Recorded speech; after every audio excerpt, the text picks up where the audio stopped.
اس کے بعد وہ نہانے چلی گئی، مگر اس کے پاس صرف ایک ہی جوڑا تھا جو اس نے پہن رکھا تھا۔ اس نے دوبارہ وہی پہن لیا۔ صفائی کے دوران ہی اس نے ایک کمرے میں قرآن پاک رکھا دیکھا تھا۔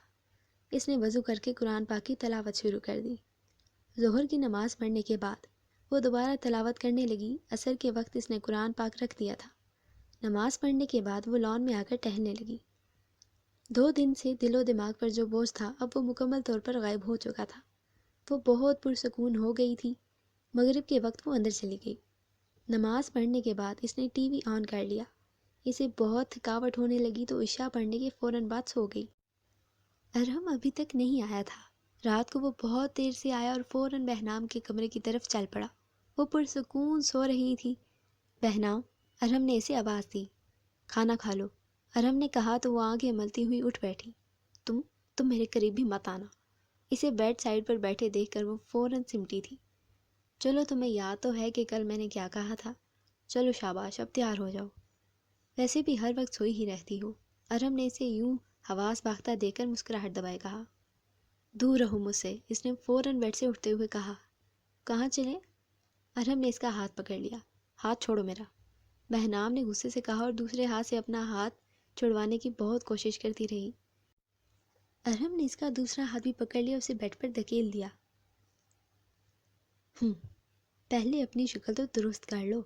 میں نے آج تک کبھی کسی کے ساتھ زبردستی نہیں کی، اور کیونکہ میں نے تمہاری پیمنٹ کی ہے اسی لیے تم بھی اپنی مرضی سے خوشی خوشی میرے ساتھ رہو۔ ارحم نے اس کی بند آنکھوں کو دیکھ کر نفرت سے کہا اور فوراً اس سے الگ ہوا۔ میں تمہیں زندگی بھر معاف نہیں کروں گی۔ تم نے میری روح کو تار تار کیا ہے۔ تم ظالم ہو، تم فرعون ہو۔ اس نے اپنا دوپٹہ اوڑھ کر اپنے آنسو صاف کرتے ہوئے کہا، باقی سب کے ساتھ تو بخوشی رہ لیتی ہوگی تم، تو پھر میرے ساتھ رہنے میں آخر کیا مسئلہ ہے تمہیں؟ اس نے بیزاری سے کہا، بکواس بند کرو اپنی ظالم انسان۔ وہ اس پر بھوکی شیرنی کی طرح جھپٹی۔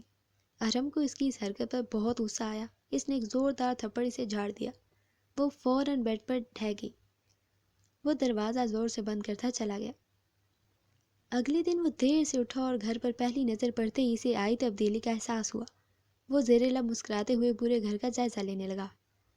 واؤ، اس کے منہ سے بے اختیار نکلا، واقعی بڑے ہی کمال کی ہو تم بہنام۔ وہ زیر لب بڑبڑایا۔ اچانک اسے بھوک محسوس ہونے لگی تو وہ کچن میں چلا گیا۔ کھانا دیکھتے ہی اسے فوراً بہنام کا خیال آیا۔ وہ کھانا گرم کر کے اسی کے کمرے میں لے گیا۔ بہنام، اس نے کھانا ایک طرف رکھتے ہوئے اسے آواز دی جو ابھی تک سو رہی تھی۔ بہنام، اس نے ایک مرتبہ پھر اسے آواز دی مگر دوسری طرف مکمل خاموشی تھی۔ اچھا یار، کل کے تھپڑ کے لیے سوری، اس نے اس کے لیے کھانا نکالتے ہوئے کہا، مگر بہنام نے تو جیسے نہ بولنے کی قسم کھا رکھی تھی۔ کیا ہے یار، اب اٹھ بھی جاؤ۔ وہ اس سے ایسے بات کر رہا تھا جیسے وہ اس کی بہترین دوست ہو اور اس وقت اس سے ناراض ہو۔ بہنام، ارحم نے اس کا ہاتھ ہلایا تو دنگ رہ گیا۔ اوہ مائی گاڈ، اس نے بے اختیار کہا، اتنا تیز بخار؟ ارحم نے اس کا ماتھا چیک کرتے ہوئے کہا۔ بہنام پلیز آنکھیں کھولو، اس نے بہت پریشانی سے کہا۔ تم مجھ سے دور رہو، اس نے بامشکل آنکھیں کھولتے ہوئے کہا۔ نہیں آ رہا میں تمہارے قریب، تم تو کسی مصیبت کی طرح ہو یار، اس نے ناگواری سے کہا۔ کھانا کیوں نہیں کھایا تم نے؟ اور یہ کس نے تم سے کہا کہ پورے گھر کی صفائی کرو؟ اس نے برہمی کا اظہار کرتے ہوئے کہا۔ بہنام سے بات کرنا مشکل ہو رہا تھا اس لیے اس نے کوئی جواب نہ دیا۔ ارحم اس کی حالت سے بہت پریشان ہو رہا تھا۔ وہ فوراً کوئی ٹیبلٹ وغیرہ لے آیا۔ پلیز یہ ٹیبلٹ لے لو، مگر اس سے پہلے تھوڑا سا ناشتہ کر لو۔ وہ جلدی سے اس کے لیے جوس اور سلائس لے آیا۔ بہنام نے اس کی کسی بھی بات کا کوئی جواب نہیں دیا۔ بہنام پلیز یہ لے لو، اس نے منت بھرے لہجے میں کہا۔ بہنام نے بامشکل آنکھیں کھولتے ہوئے تھوڑا سا لے لیا۔ پلیز یہ ختم کر لو، ارحم نے اس کی بہت تھوڑا سا لینے پر کہا۔ بہنام نے مایوسی سے نفی میں سر ہلایا۔ اچھا یہ ٹیبلٹ لے لو، اور اسے ٹیبلٹ اور پانی کا گلاس پکڑاتے ہوئے کہا۔ بہنام نے خاموشی سے لے لیا۔ اگر کسی اور چیز کی ضرورت ہو تو مجھے بتا دینا، ارحم نے اس پر کمبل درست کرتے ہوئے کہا۔ وہ خاموشی سے لیٹی رہی۔ بہت جلد ہی وہ گہری نیند میں چلی گئی۔ ارحم نے ناشتہ وہیں کیا۔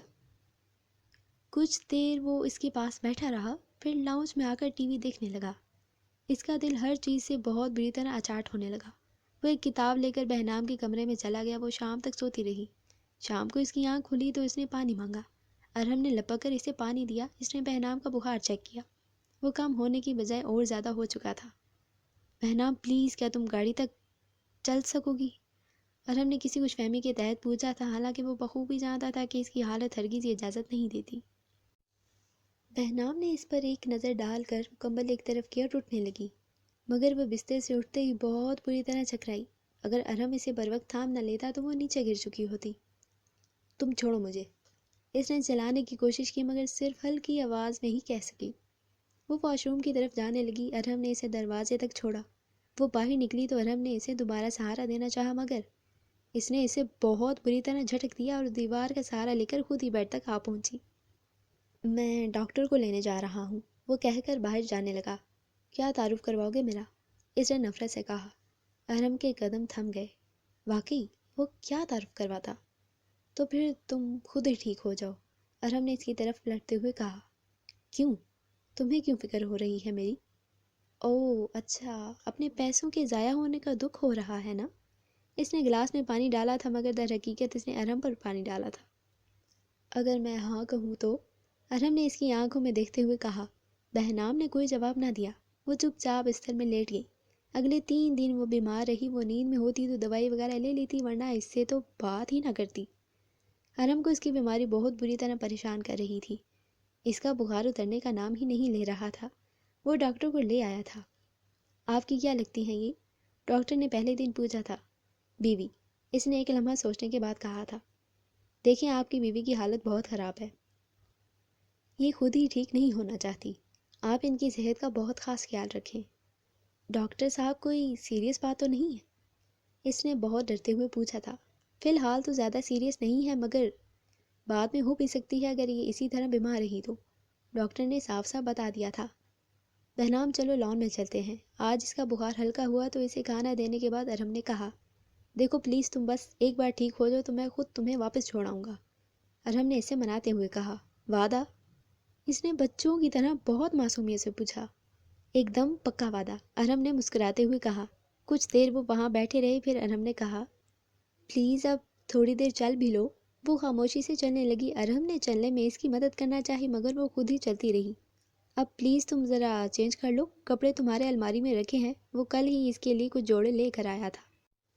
اگلے دن بہنام کی حالت کافی سنبھل چکی تھی۔ ارہم کسی کام سے باہر گیا تھا۔ جب وہ واپس آیا تو وہ لان میں ٹہل رہی تھی۔ ماشاء اللہ بھائی، آج تو کمال ہو گیا، پھر تو مجھے پہلے ہی دن باہر چلے جانا چاہیے تھا، اس نے گاڑی سے نکلتے ہی مسکراتے ہوئے کہا۔ بہنام نے کوئی جواب نہ دیا۔ وہ ہاتھ میں کچھ شاپرز لیے اندر چلا گیا۔ چلو آؤ پھل کھاؤ۔ کچھ دیر بعد وہ پھل ٹرے میں لے کر باہر آیا۔ بہنام نے اب بھی کوئی جواب نہ دیا۔ وہ بس خاموشی سے ٹہلتی رہی، ایسے جیسے وہ وہاں بالکل اکیلی ہو۔ بہنام، ارہم نے اسے آواز دی مگر پھر بھی اس نے کوئی جواب نہ دیا۔ کچھ بات کرنی ہے تم سے، ارہم نے اس کے پاس جا کر کہا۔ وہ چند لمحے اسے دیکھتی رہی، پھر اس کے ساتھ آ کر بیٹھ گئی۔ ارہم کے بیٹھنے پر اس نے ارہم کو دیکھا جیسے بات کرنے کا اشارہ ہو۔ پہلے یہ سیب کھا لو پھر بات کرتے ہیں، اس نے سیب کاٹ کر اسے پکڑائے۔ بہنام نے خاموشی سے ایک نظر اس پر ڈال کر سیب کا ایک ٹکڑا لے لیا۔ چند ٹکڑے لینے کے بعد اس نے ارہم کی طرف ایسے دیکھا جیسے بات کرنے کا واضح اشارہ ہو۔ میں نکاح کرنا چاہتا ہوں تم سے، چند لمحے سوچنے کے بعد اس نے بہنام کی آنکھوں میں دیکھ کر کہا۔ بہنام کے چہرے پر ناگواری کے واضح تاثرات تھے۔ میں اپنی غلطی پر بہت شرمندہ ہوں، اس نے نظریں جھکائے کے کہا، اسی لیے کفارہ ادا کرنا چاہتا ہوں۔ کچھ توقف کے بعد اس نے ٹھنڈی آہ بھرتے ہوئے کہا، پیسے سے تو تم میرے قریب نہیں آ سکے تو اب نکاح کو ہتھیار بنانا چاہتے ہو؟ ویسے اب تک اور کتنوں کا کفارہ ادا کیا ہے؟ اس نے ارہم کی آنکھوں میں دیکھتے ہوئے حقارت سے کہا۔ اگر تم نکاح جیسے مقدس رشتے کو ہتھیار بنانا چاہتے ہو تب بھی تم میرے قریب نہیں آ سکو گے، یہ بات تم یاد رکھنا، اس نے انگلی اٹھا کر کہا۔ تیار ہو جاؤ، کچھ ہی دیر میں نکاح ہوا اور گواہان آ جائیں گے، ارہم نے اس کی طرف دیکھ بغیر کہا۔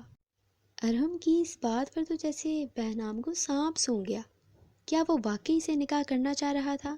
نہیں، بلکہ کیا وہ واقعی اسے نکاح کر رہا تھا؟ چاہو تو پارلر سے تیار ہو سکتی ہو، نکاح کا جوڑا تمہارے کمرے میں رکھا ہے، اس نے سیب لیتے ہوئے کہا، اور بہنام وہ حیرت سے منہ کھولے سے دیکھتی رہی۔ کچھ دیر بعد پارلر سے 2 لڑکیاں اسے تیار کرنے کے لیے آئی تھیں۔ یہ چاند سی دلہن کہاں سے ڈھونڈی ہے میرے لال نے؟ حلیمہ اماں اس کے صدقے وارے جا رہی تھی۔ اس نے فون کر کے حلیمہ اماں کو بلایا تھا، وہ اسی شہر میں ہی رہتی تھی۔ وہ اپنے دونوں بیٹوں اور بہوؤں کے ساتھ آئی تھی۔ اب تک نکاح ہوا وغیرہ آ چکے تھے اور گواہان میں حلیمہ اماں کے بیٹے بھی شامل تھے۔ زلیخ چونکہ اپنے گھر والوں کے ساتھ کسی دوسرے شہر اپنے کچھ رشتہ داروں کی شادی میں گیا تھا، اس لیے وہ نہیں آ سکا تھا۔ ارحم نے اسے نکاح سے 15-20 منٹ پہلے بتایا تھا۔ بے غیرت انسان، کچھ دن تو صبر نہیں کر سکتا تھا، زلیخ نے اسے شاندار گالیوں سے نوازتے ہوئے کہا تھا۔ ہا ہا ہا، بس یار کچھ ایمرجنسی میں کرنا پڑ رہا ہے سب کچھ، ورنہ تمہارے بغیر کیسے کر سکتا ہوں، ارحم نے ہنستے ہوئے کہا تھا۔ جیسے آپ کر رہے ہو، اس نے ناراضگی سے کہا۔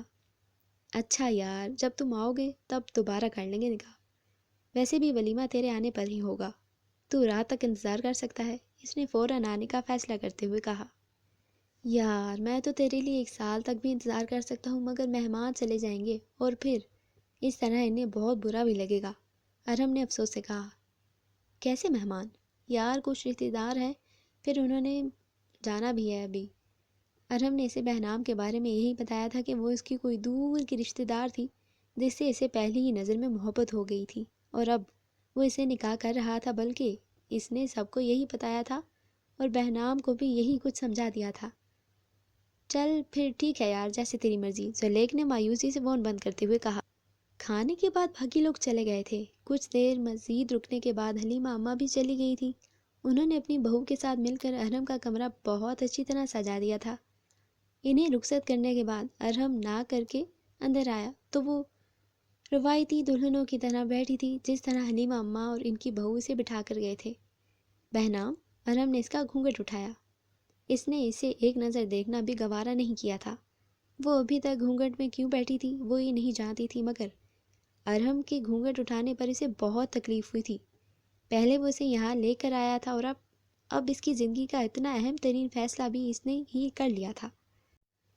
تو اگر بہنام اس سے نفرت محسوس نہ کرتی تو کیا کرتی؟ اس نے کبھی اپنی شادی کے بارے میں نہیں سوچا تھا اور نہ ہی وہ کسی میں انٹرسٹڈ تھی، مگر پھر بھی یہ اس کی زندگی کا اہم ترین فیصلہ تھا، اور بھلا کوئی اور کیسے اس پر اپنی مرضی مسلط کر سکتا تھا؟ ارحم نے اس کا ہاتھ اپنے ہاتھوں میں لے لیا۔ نکاح جیسی عظیم رشتے کو ہتھیار بنانے میں تم کامیاب ہو گئے ہو۔ واہ ارحم، حاشر واہ، بھائی آپ کی تو داد دینی پڑے گی، اس نے اپنا ہاتھ اس کے ہاتھ سے تقریباً کھینچتے ہوئے کہا۔ بہنا پلیز مجھے معاف کر دو، صرف ایک بار پلیز۔ ارحم نے اب کی بار اس کا ہاتھ نہیں پکڑا تھا۔ بہنام ایک حقارت بھری نظر اس پر ڈال کر بیڈ سے اتر گئی تھی۔ وہ چینج کرنے کے لیے جانے لگی، مگر واش روم کے دروازے پر رک کر اس کی طرف مڑے بغیر کہا، تم نے میری روح کو تار تار کیا ہے ارحم حاشر، اور اب تم چاہتے ہو کہ میں اپنی زخمی اور لہو لہاں روح کے ساتھ تمہارے ساتھ ایک نئی زندگی شروع کروں؟ تم اپنی زندگی گزار سکتے ہو، مگر مجھے اپنے ساتھ گھسیٹنے کی کوشش مت کرنا۔ وہ کہہ کر رکی نہیں تھی۔ ارحم بیڈ پر پڑی پھولوں کی پتیاں ہاتھ میں لے کر دیکھنے لگا۔ وہی پھول اور ان کی تمام خوشبوئیں بہنام پر نچھاور کرنا چاہتا تھا۔ کاش کہ وہ پہلے دن ہی اسے نکاح کا پیغام دے دیتا، مگر کاش کہ یہی کاش ہی نہ ہوتا۔ کاش۔ کچھ دیر بعد واش روم کا دروازہ کھلا تو وہ اپنے حواسوں میں واپس آیا۔ اس نے فوراً پتیاں بیڈ پر گرا دیں۔ بہنام تکیہ لے کر صوفے کی طرف چلی گئی۔ پلیز تم بیڈ پر سو جاؤ، میں صوفے پر سو لوں گا، ارحم نے فوراً کہا تھا، مگر بہنام نے اس کی بات سنی انسنی کر دی اور صوفے پر لیٹ گئی۔ وہ تھوڑی دیر خاموشی سے دیکھتا رہا، پھر چینج کرنے چلا گیا۔ جب وہ واپس آیا تو بہنام صوفے پر نہیں تھی اور نہ ہی بیڈ پر، بلکہ وہ تو پورے کمرے میں ہی نہیں تھی۔ وہ خاموشی سے صوفے پر لیٹ گیا۔ چند منٹ بعد کمرے کا دروازہ کھلا اور وہ اندر آئی تو ہاتھ میں پانی کا جگ تھا۔ وہ جگ سائڈ ٹیبل پر رکھ کر صوفے کی طرف بڑھی تو اس کے قدم تھم گئے۔ وہ اسے صوفے پر دیکھ کر غصہ ہوئی، مگر پھر یہ خیال آنے پہ کہ یہ اس کا گھر تو نہیں تھا، خاموشی سے بیڈ پر لیٹ گئی۔ صبح اس کی آنکھ اذان کی آواز پر کھلی تھی۔ وہ اٹھ کر نماز پڑھنے لگی۔ نماز کے بعد وہ دوسرے کمرے سے قرآن پاک لے آئی اور تلاوت کرنے لگی۔ ارحم اس کی تلاوت کے دوران ہی جاگ گیا تھا۔ اس نے دوسرے کمرے میں جا کر نماز پڑھی۔ دراصل وہ اپنے پروردگار پاک کے آگے اپنے دل کا بوجھ ہلکا کرنا چاہتا تھا، اور اس نے ایسا ہی کیا تھا۔ تلاوت کے بعد وہ ورزش کرنے نکل گیا۔ پچھلے کچھ دنوں سے اس کی ورزش صحیح سے نہیں ہو رہی تھی، خاص طور پر جب سے بہنام بیمار ہوئی تھی۔ وہ واپس آیا تو بہنام ناشتہ بنا چکی تھی۔ دونوں نے بہت خاموشی سے ناشتہ کیا تھا۔ ہمارے اس ناول مجرم سے محرم کی دوسری قسط اپنے اختتام کو پہنچی۔ ہم جلد حاضر ہوں گے ناول کی آخری قسط کے ساتھ۔ ہمارے ناول کو لائک، شیئر